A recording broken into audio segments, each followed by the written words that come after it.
네, 안녕하세요 여러분. 경천대 편입 언어를 맡고 있는 박은영 선생입니다. 자, 이번 영상에서는 이번에 시행됐었던 1회 경천대 편입 언어논리 시험이 어떤 문학 유형들로 구성되어 있는가 그걸 분석하는 과정을 좀 진행해 보고자 합니다. 아무래도 일단 본격적인 수험에 앞서서 이 시험이 어떤 문제들로 구성이 되어 있는가를 분석을 좀 해야 되겠죠? 그래야 관련되어서 어떤 준비 과정이 필요한가 이걸 슬기롭게 현명하게 대처해 나갈 수가 있을 것입니다. 자, 일단 각각의 문항별로 구체적으로 어떤 문제 유형들이 등장했었던가를 보기 전에 실제로 이 언어논리라는 시험이 어떤 문제 유형들로 구성되어 있는가를 1차적으로 정리를 해봐야 될 것 같습니다. 기존에 있었던 PSAT형 언어논리 시험과 크게 본다면 비슷하다고 볼 수가 있겠습니다. 여러분들은 아무래도 대부분 PSAT라는 시험을 직접 경험해 보신 적은 없을 거기 때문에 관련되어서 어떤 배경이 있다고는 볼 수 힘들 것 같고, 구체적으로 아마 이 시험을 통해서 이런 스타일의 시험도 있구나라는 것을 아마 처음 경험하시는 분이 대부분일 거라고 생각합니다. 자, 그렇게 봤을 때 그나마 우리한테 좀 친숙하고 이미 수능 같은 시험을 통해서 경험해 봤었던 것들이 첫 번째 독해형, 그 다음에 두 번째 추론형 문제라고 말씀드릴 수 있을 것 같아요. 자, 첫 번째 독해형 같은 경우는 이미 이름에서부터 이거 뭘 요구하는 것이구나 바로 직관적인 판단이 되시죠. 지문이 등장합니다. 설명문이거나 아니면 좀 복잡한 이론을 소개하는 그런 글들이 등장하고요.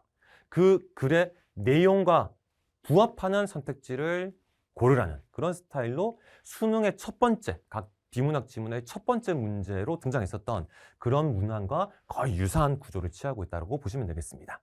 그래서 이런 독해형, 일치부합형 문제가 한 축을 이루게 되고요.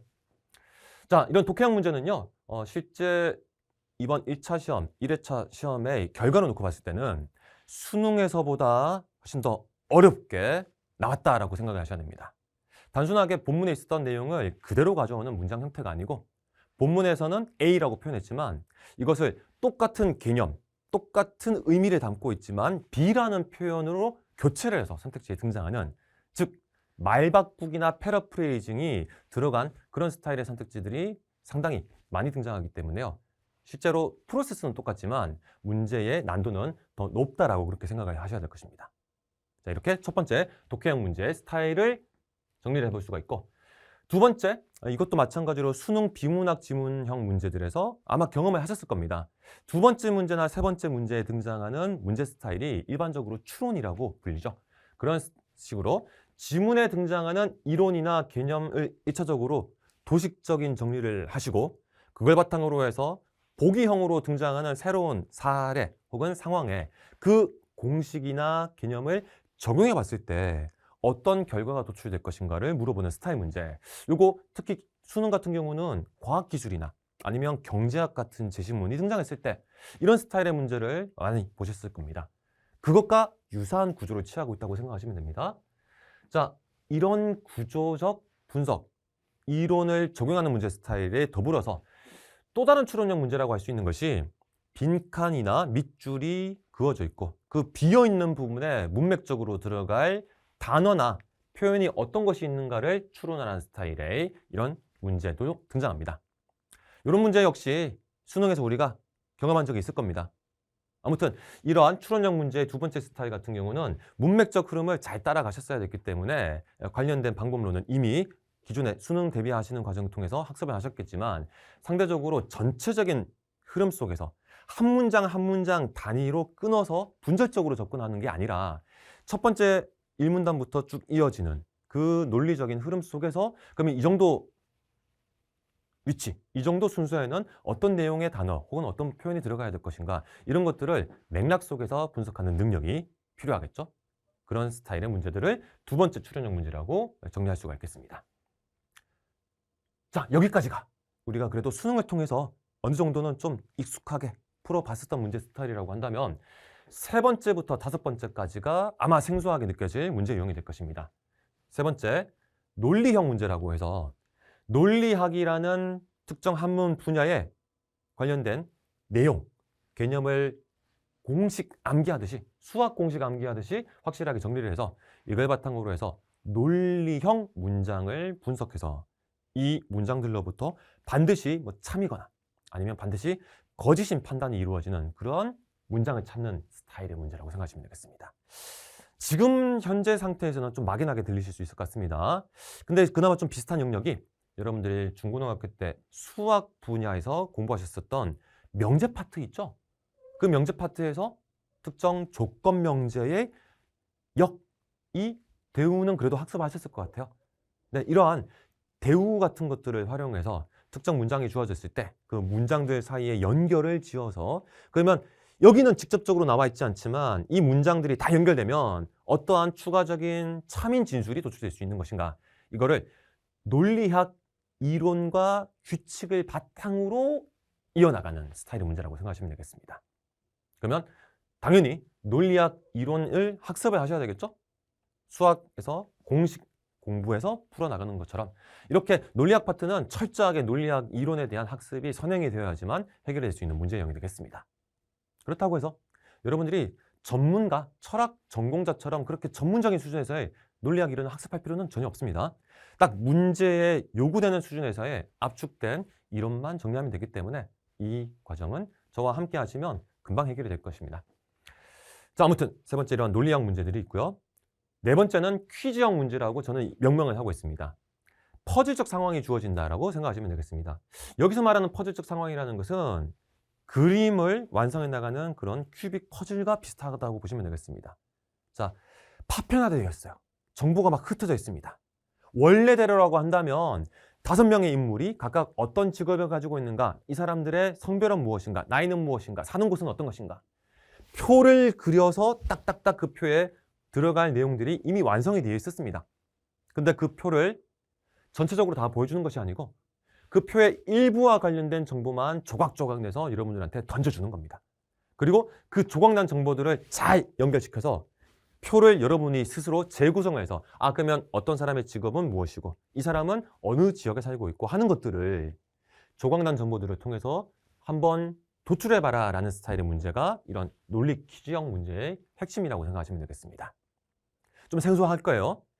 평소에는 이런 스타일의 문제를 우리가 풀어볼 일이 없기 때문에 지금 생소하게 느끼실 수가 있을 것인데 일단 가장 대표적인 문제 유형이 원래는 하나의 표로 완성되어 있던 것을 파편적으로 조각내서 그 부분적인 정보만 가지고 원래 표의 구도를 재구성해봐라 라는 스타일의 문제라고 생각하시면 되겠습니다.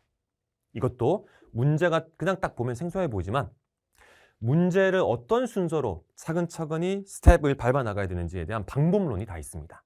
그와 같은 방법론들을 이 수업을 통해서 학습해 나가시면 이것도 논리학과 마찬가지로 처음에는 생소해 보이지 결국은 정형화된 틀이 있기 때문에요. 여러분들 전문가가 되실 수가 있을 겁니다. 자, 그 다음 마지막 5번째 논증형 문제가 있는데요. 우리가 수능 비문학 텍스트에서는 주로 설명문 중심의 글을 많이 봤을 겁니다. 그런데 간혹 가다가 특정한 주장을 소개하는 그런 글들도 등장할 수가 있겠지만 아무래도 수능은 정보 전달 중심의 글이 많았기 때문에 상대적으로 이 논증 자체를 분석한다던가 논증문 자체를 문제화한 것을 경험해 본 경험은 많지 않으실 거예요. 그래서 여기서 새롭게 등장하는 논증형 문제를 또 이제 정리를 해봐야 될 것인데 자, 논증이라는 것은 쉽게 말해서 이런 겁니다. 특정한 사람이 어떤 주장을 펼쳤을 때 주장만 하고 끝난다고 한다면 사실은 논증이라고 말할 수가 없고요. 논증이라는 것은 이 주장을 어떠한 근거들을 가지고 뒷받침해서 펼치고 있는가 그 전체적인 구도를 다 아울러서 논증한다라고 생각하시면 되는 겁니다. 나의 주장을 뒷받침해 주는 것들을 가지고 오는 게 논증이라고 생각하시면 되겠습니다. 그렇기 때문에 필연적으로 이러한 논증형 글은요. 주장과 근거, 전제와 결론의 유기적인 관계를 이룰 수밖에 없겠죠. 그러면 어떻게 문제가 나오겠습니까? 특정한 문장과 관련된 혹은 특정한 문장들 사이에 무엇이 근거고 무엇이 결론인가를 네가 한번 판단해봐라. 이런 논증의 구조를 분석하는 문제가 나올 수가 있을 것이고요. 두 번째, 자 이제 주장을 딱 압축적으로 정리해봤습니다. 그러면 이 주장에 대해서 우리는 다 서로 다른 생각을 가진 사람 아니겠습니까? 이 주장을 무조건적으로 옳다라고 받아들일 필요는 없겠죠? 그러면 그런 관점에서 이 주장이 만약에 틀렸다고 한다면 어떤 사례나 어떤 추가적인 상황이 등장했을 때 이 주장이 반박될 수 있을 것인가? 혹은 네가 이 주장에 동조한다고 한다면 이 주장을 뒷받침하기 위해서 추가적으로 어떤 사례가 등장해야 될 것인가 이런 것들을 연결시켜서 특정 사례에 대해서 이건 주장을 지지하는 것이다 혹은 약화하는 것이다 라는 것을 판단해 보라는 평가형 문제가 등장하게 되는 것입니다. 이렇게 해서 전체 5개의 문제 유형이 언어 논리를 전체적으로 구성하고 있다고 보면 될 것인데요. 자, 지금까지 설명드렸었던 이런 5개의 유형이 실제 이번 1회 시험에서는 어떻게 문항별로 배치됐는지를 한번 살펴보도록 하겠습니다. 이러한 문제 유형 분석은 아무래도 강사에 따라서 조금씩 차이가 날 수가 있을 것이기 때문에요. 제가 설명드리는 것과 다른 분들이 설명하시는 것은 조금 편차가 있을 수가 있겠지만 아마 거의 비슷하게 결론이 나올 겁니다. 자, 일단은 쭉 보셨을 때 전반부에 주로 독해형 문제가 포진이 되어 있죠. 1번, 2번, 4번, 5번 같은 경우는 진짜 말 그대로 본문에 언급된 내용을 선택지에서 제대로 반영해주고 있는가를 물어보는 일치부합형 문제가 4문제가 등장했습니다. 그리고 나서는 이제 일치부합, 단순한 독해로 끝나는 일치부합형 문제는 이제 사라지고요. 중간에 3번 문제에서 등장했었던 이 추론형 문제가 6번 문제부터 다시 재등장해서 추론형 문제는 계속 반복적으로 등장합니다. 여기서 말씀드린 추론이 이 추론입니다. 단순하게 일치부합을 평면적으로 따져서는 해결되지 않는 종합을 하고 이론에 대한, 개념에 대한 숙지를 해서 이것을 적용해 봐야 되는 그런 단계까지 나아가는 스타일의 문제가 추론인데 이런 추론형 문제가 자 3번, 6번, 7번, 12번, 13번, 14번, 17번, 18번 언제 끝나? 21번부터 25번까지는 죄다 추론입니다. 여러분 여기서 한 가지 좀 딱 느껴지는 게 있죠. 이 시험은 평면적인 접근으로는 해결이 안 되는 시험이고라는 게 추론형 문제 이런 비중만 보셔도 바로 이렇게 체감이 되실 것 같습니다. 네, 그렇습니다. 기존에 있었던 PSAT 중심의 언어 논리 시험은 독해형 문제의 비중이 그리고 꽤 많은 편이었어요. 5급 공채 같은 경우는요, 전체 40문항입니다. 40문항 중에서 적어도 15문제 정도는 독해형 문제로 대부분 쉽게 해결되는 문제들이었어요. 그런 게 연도에 따라서는 좀 비중이 높을 경우, 많을 경우에는 20문제 가까이도 등장했었는데, 자, 그런 기존에 있었던 PSAT 언어 논리랑은 완전히 성격이 달라졌습니다. 추론형 문제의 비중이 월등하게 높아졌고, 이러한 경향성은 앞으로 2회, 3회 시험에서도 계속 이어져 나갈 거라고 대부분의 선생님들, 그리고 저도 마찬가지로 그렇게 평가를 하고 있습니다. 그렇기 때문에 여러분들은 경찰대 편입 언어 논리 시험을 준비하는 과정에 있어서는 이 추론적 사고 능력을 기르는데 훨씬 초점을 맞추셔야 되는 거예요. 그리고 이런 추론의 이제 세부적인 유형들이야 아까 말씀드렸던 것처럼 빈칸이나 밑줄 추론형 유형이냐 아니면 뭐 개념 같은 것들이 본문에 복잡하게 등장했을 때 그것들을 완벽하게 이해를 해서 적용해야 되는 스타일의 문제냐 갈릴 수는 있겠지만 전반적으로 추론형 문제가 14문제나 차지하면서 상당한 비중을 보이고 있다는 거 확인할 수가 있겠습니다. 그만큼 단편적이고 1차원적인 접근으로는 해결되지 않는 시험이다. 자, 그 다음 논리형 문제나 퀴즈형 문제 같은 경우는 그래도 이제 1회차 시험에서는 그렇게 많은 비중으로 나오진 않았지만 이런 문제들도 아주 소수만 등장하지는 않았습니다. 8번 퀴즈형 문제로서 아까 말씀드렸던 자리 배치, 등장인물들이 각각 어느 자리에 위치하게 되는가를 도출해야 되는 그런 스타일의 퀴즈형 문제. 그리고 연달아서 9번, 10번, 11번까지가 논리형이거나 아니면 퀴즈형이라고 부를 수 있는 이런 스타일의 문제들로 쭉 연속해서 나왔고요. 그 다음에 추론형 문제들이나 논증형 문제들이 쭉 나오다가 후반부 가서 이 전제찾기라고 되어 있는 19번 문제에 논리학을 배경으로 해서 전제를 찾아야 되는 문제로 논리학이 다시 한번 또 등장했습니다. 이것까지 포함을 한다면 이 논리, 퀴즈형 문제는 총 5개가 등장했다고 말씀드릴 수가 있습니다. 자, 이렇게 기본적인 독해형 문제와 논리형 문제를 합해봤자 어떻습니까? 추론형 문제에 14문제에 아직 못 미칩니다. 그만큼 비중이 월등히 추론형에 각각 많이 집중되어 있고요. 자, 마지막 유형이었던 논증형 문제는 몇 문제 정도 등장했는가? 논증은 중간 부분에 좀 집중되어 있습니다. 논증형 문제, 구조 분석과 그 다음에 주장에 대한 평가형 문제 이렇게 크게 2가지로 나누는 것 중에서 첫 번째 15번 논증 분석형 문제였습니다. 서로 다른 견해를 보이는 주장들을 소개하고 그들의 공통점이나 차이점을 묻는 그런 구조의 문제였습니다. 두 번째 16번 문제로 바로 연달아 나온 것은 실험, 과학 실험 상황이 주어져요. 철학적 실험상, 그리고 이러한 실험과 관련되어서 아까 말씀드렸던 평가를 해보라는 문제 스타일이 등장했습니다. 이렇게 두 문제 연달아 나왔었고, 그다음에 중간에 빈칸 추론형 문제 두 문제 나오고 나서 다시 19번과 20번이 논증 분석형 문제로서 나오고 이제 마무리가 됐습니다. 이렇게 논증형 문제는 마찬가지로 네 문제가 나왔습니다. 자, 전체적으로 봤을 때 이번 시험의 1차적인 특징, 추론이 월등히 강했다. 단순 접근으로는 쉽게 해결되지 않는 고난도 응용력을 요구하는 문제의 비중이 월등히 높았다. 이렇게 이제 설명드릴 수가 있겠습니다. 자, 직관적으로 이렇게 다시 대유형으로 나눠서 살펴보니까 더 눈에 확 들어오죠. 추론형이 14문제, 나머지 독해형과 논리 퀴즈형, 논증형 문제를 다 합해봤자 추론형 문제보다 적습니다.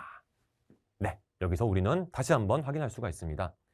경찰대 편입 언어논리는 기존에 있었던 5급 공채나 7급 공채 혹은 민경채 수준의 언어논리 시험 대비 과정만 가지고는 해결할 수가 없다. 더 많은 분야와 관련된, 그리고 더 복합적인 사고 능력과 관련된 훈련의 프로세스를 밟아 나가야만 된다. 그래야 여러분들이 언어논리와 영어 두 과목 모두에서 완벽하게 안정적으로 합격할 수 있는 그 점수대를 확보하실 수 있게 되는 것입니다. 자, 1차 시험만 가지고 모든 앞으로의 경향성을 예단하는 것은 위험성이 있겠지만요. 아무래도 경찰대 편입 시험은 경찰대만의 독자적인 프로세스 하에서 운영이 된 시험이긴 만큼 기존에 있었던 PSAT 시험과는 조금 결을 달리하면서 계속 이 경향성을 유지할 가능성이 높을 겁니다. 그만큼 전문성 있는 시험이다라는 것을 보여주고 싶은 거겠죠. 그렇다고 한다면 이 경향성은 계속 유지된다고 보는 게 맞을 것 같아요. 그렇기 때문에 여러분들은 제 수업을 통해서 앞으로 학습하게 될 이런 전체적인 커리큘럼을 통해서요. 독해형과 관련돼서도 사실 이제 중심적인 어떤 그런 분석 방법론을 익히셔야겠지만 새롭게 여러분들이 마주하시게 될 논리 퀴즈형이나 논증형 뿐만 아니라 이 추론과 관련되어서 다양한 배경 지식을 바탕으로 해서 새롭게 등장하는, 생소하게 등장하는 어떤 규칙성 있는 글들을 딱 봤을 때도 어떻게 이 글들의 핵심적인 코어에 놓여있는 인과구조나 논리적인 틀을 빠른 시간 내에 포착해서 이거를 응용해서 문제에 적용할 수 있는 것인가. 이 훈련을 완벽하게 해나가셔야 되겠습니다. 자, 그 과정을 저와 함께 앞으로의 진행될 과정들을 통해서 같이 이루어 나가시면 되겠고요. 관련된 1회 기출문제와 관련된 문항 유형 분류는 여기까지 설명드린 것으로 마무리 짓도록 하겠습니다. 자, 여러분과는 다시 본 수업을 통해서 함께 하기를 기원드리면서 짧은 시간이었지만 지금까지 설명드렸던 이 내용들을 반드시 숙지하셔가지고 추론형 문제에 확실한 강점을 둬야 되는 시험이구나 라는 식의 관점을 가지시고 접근해 주시길 바라면서 영상은 마무리 짓도록 하겠습니다.